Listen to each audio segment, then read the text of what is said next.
Fala galera, a paz de Jesus e o amor de Maria. Vamos continuar agora o capítulo 7 e o capítulo 8 da carta aos Hebreus. Invoquemos a Santíssima Trindade, em nome do Pai, do Filho e do Espírito Santo. Amém.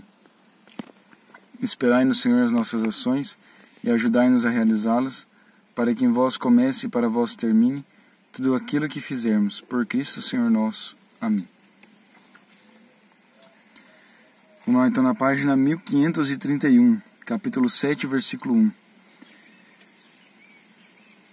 Vai dizer o seguinte: Este Melquisedeque, rei de Salém, sacerdote de Deus Altíssimo, que saiu ao encontro de Abraão quando este regressava da derrota dos reis e o abençoou, ao qual Abraão ofereceu o dízimo de todos os seus despojos.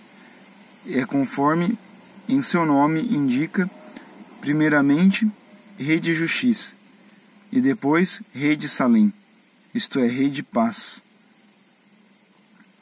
Sem pai, sem mãe, sem genealogia, sua vida não tem começo nem fim, comparável sob todos os pontos ao Filho de Deus, permanece sacerdote para sempre. Considerai, pois, quão grande é aquele a quem até o patriarca Abraão deu o dízimo de seus mais ricos espólios. Os filhos de Levi, revestidos do sacerdócio, na qualidade de filhos de Abraão, têm por missão receber o dízimo legal do povo, isto é, de seus irmãos. Naquele caso, porém, foi um estrangeiro que recebeu os dízimos de Abraão e abençoou o detentor das promessas. Ora, é indiscutível, é o inferior que recebe a bênção do que é superior. Demais aqui, os levitas que recebem os dízimos são homens mortais. Lá, porém, se trata de alguém do qual é atestado que vive. Por fim,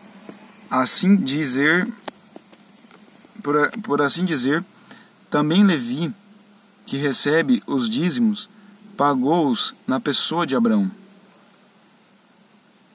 pois ele já estava em germe no íntimo deste, quando aconteceu o encontro com Melquisedeque. Se a perfeição tivesse sido realizada pelo sacerdócio levítico, porque é sobre este que se funda a legislação dada ao povo, que necessidade havia ainda de que surgisse outro sacerdote, segundo a ordem de Melquisedeque, e não segundo a ordem de Abraão? Pois, transferido o sacerdócio, forçoso é que se faça também a mudança da lei. De fato, aquele ao qual se aplicam essas palavras é de outra tribo, da qual ninguém foi encarregado do serviço do altar. É notório que nosso Senhor nasceu da tribo de Judá, tribo a qual Moisés nada encarregou ao falar do sacerdócio. Isso se torna ainda mais evidente se tem em conta que este outro sacerdote, que surge à semelhança de Melquisedeque, foi constituído não por prescrição de uma lei humana, mas pela sua imortalidade. Porque está escrito: Tu és sacerdote eternamente, segundo a ordem de Melquisedeque. Com isso, está abolida a antiga legislação, por causa de sua ineficácia e inutilidade. Pois a lei nada levou à perfeição, apenas foi portadora de uma esperança melhor que nos leva a Deus. E isso não foi feito sem juramento. Os outros sacerdotes foram instituídos sem juramento. Para ele, ao contrário, interveio o juramento daquele que disse: Jurou o Senhor, e não se arrependerá. Tu és sacerdote eternamente. E esta aliança da qual Jesus é o penhor, é-lhe muito superior. Além disso, os primeiros sacerdotes deviam suceder-se em grande número, porquanto a morte não permitia que permanecessem sempre. Este, porque vive para sempre, possui um sacerdócio eterno. É por isso que lhe é possível levar a termo a salvação daqueles que por ele vão a Deus, porque vive para sempre para interceder em seu favor. Tal é, com efeito, o pontífice que nos convinha, santo, inocente, imaculado, separado dos pecadores e elevado além dos céus, que não tem necessidade, como os outros sumos sacerdotes, de oferecer todos os dias sacrifícios, primeiro pelos pecados próprios, depois pelos do povo, pois isto o fez de uma só vez para sempre, oferecendo-se a si mesmo.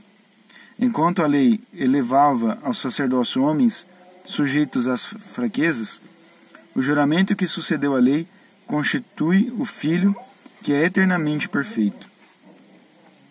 Então aqui está falando que Jesus Cristo é o sacerdócio perfeito.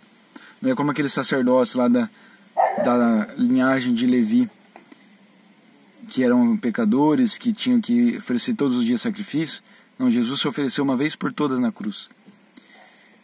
Então a Santa Missa não é cada vez um sacrifício novo. Toda a Santa Missa se presentifica, se atualiza aquele mesmo sacrifício de Cristo na cruz. Então é uma vez só por todas, não é várias vezes.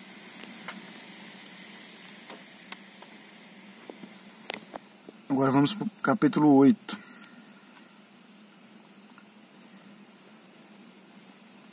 O ponto essencial do que acabamos de dizer é este.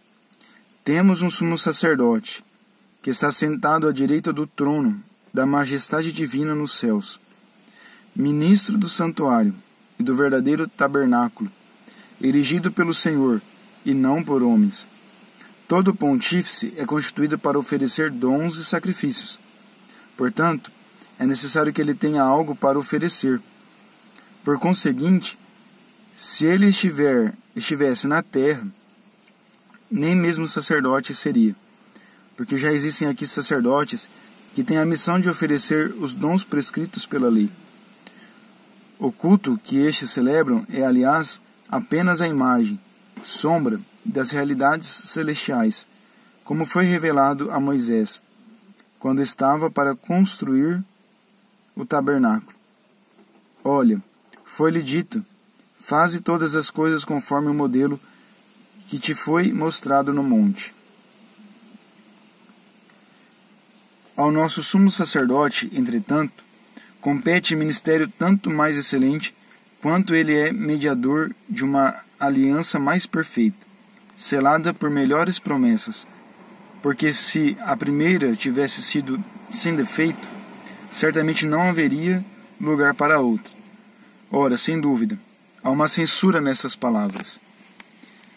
Eis que virão dias, oráculo do Senhor, em que estabelecerei com a casa de Israel e com a casa de Judá uma aliança nova, não como a aliança que fiz com os seus pais no dia em que os tomei pela mão para tirá-los da terra do Egito.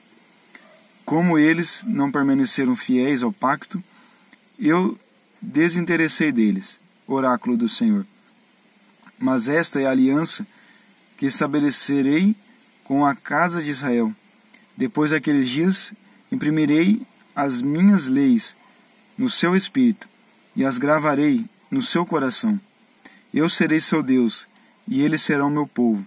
Ninguém mais terá que ensinar a seu concidadão, ninguém a seu irmão, dizendo, conhece o Senhor, porque todos me conhecerão, desde o menor até o maior. Eu lhes perdoarei as suas iniquidades, e já não me lembrarei dos seus pecados. Se Deus fala de uma aliança nova, é que ele declara antiquada a precedente. Ora, o que é antiquado e envelhecido está certamente fadado a desaparecer. Palavra do Senhor. Graças a Deus. Então aqui ele mostra, que a superioridade do novo santuário, que não foi construída por mãos humanas, mas construída pelo próprio Senhor, que é Jesus Cristo. E a nova aliança feita no sangue de Cristo, no corpo e no sangue de Cristo, na cruz, é muito mais superior àquela do Antigo Testamento. Essa agora tem a promessa de vida eterna, a promessa de salvação, a promessa de ressurreição e de morarmos com Deus no céu por toda a eternidade. Então louvado seja nosso Senhor Jesus Cristo, para sempre seja louvado. Que o Senhor nos abençoe em nome do Pai, Filho, Espírito Santo. Amém.